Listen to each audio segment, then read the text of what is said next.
السلام علیکم ورحمۃ اللہ وبرکاتہ۔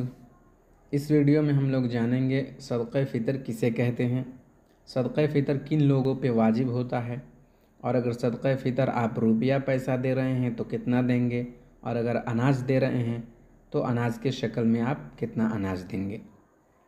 تو اگر کسی کے پاس اتنا مال و دولت ہے کہ اس پہ زکوٰۃ واجب ہوتا ہے تو ایسے شخص پہ جو ہے صدقہ فطر بھی واجب ہے۔ جیسا کہ زکوٰۃ میں مال و دولت پہ سال کا گزرنا ضروری ہے، صدقہ فطر میں مال و دولت پہ سال کا گزرنا ضروری نہیں ہے۔ اگر کسی کے پاس دو گھر ہیں، ایک میں وہ خود رہتا ہو اور ایک کرائے پہ ہو یا خالی پڑا ہو، تو دیکھیں گے کہ اس گھر کو بیچنے کے بعد اس کی قیمت لگانے کے بعد زکوٰۃ واجب ہونے اتنا قیمت اگر ہو جاتا ہے تو ایسے شخص پہ بھی جو ہے صدقہ فطر واجب ہے۔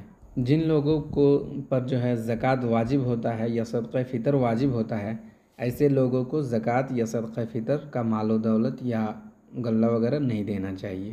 کسی کے پاس اتنا مال و دولت ہے کہ اس کے اوپر زکوٰۃ واجب ہوتا ہے لیکن وہ قرض دار بھی ہے، تو اس کا پورا مال کیلکولیٹ کر کے دیکھیں گے کہ قرضہ ادا ہونے کے بعد کتنا اس کے پاس مال و دولت بچ جاتا ہے۔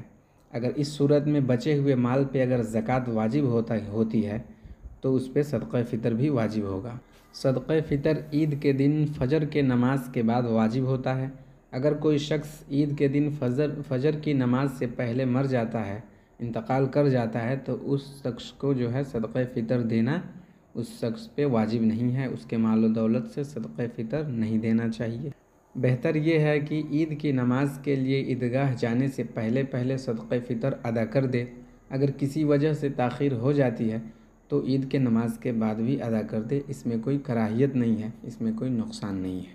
اگر کوئی شخص عید کے دن ادا نہیں کر پاتا ہے پھر بھی اس سے صدقہ فطر جو ہے معاف نہیں ہوگا، اس کو ادا کرنا ہی ہوگا۔ صدقہ فطر ہر شخص کی طرف سے واجب ہے اور اس کے اولاد کی طرف سے بھی واجب ہے۔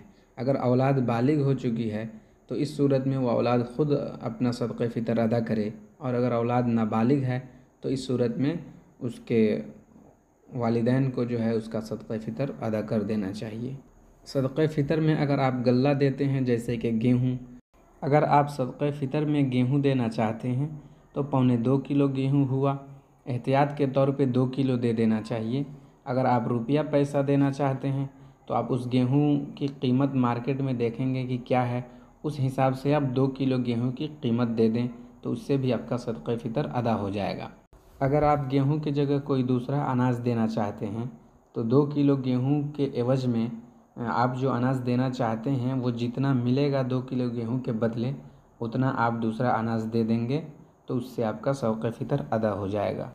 ایک آدمی کا صدقہ فطر اگر آپ ایک مسکین کو دے دیتے ہیں یہ بھی جائز ہے، اگر آپ اس کو 2-3 مسکینوں میں یا کئی مسکینوں میں تھوڑا تھوڑا کر کے بانٹ دیتے ہیں تو یہ بھی جائز ہے۔ اگر پورے گھر کے لوگوں کا صدقہ فطر جو ہے ایک ہی مسکین کو دے دیتے ہیں تو اس صورت میں بھی جائز ہے۔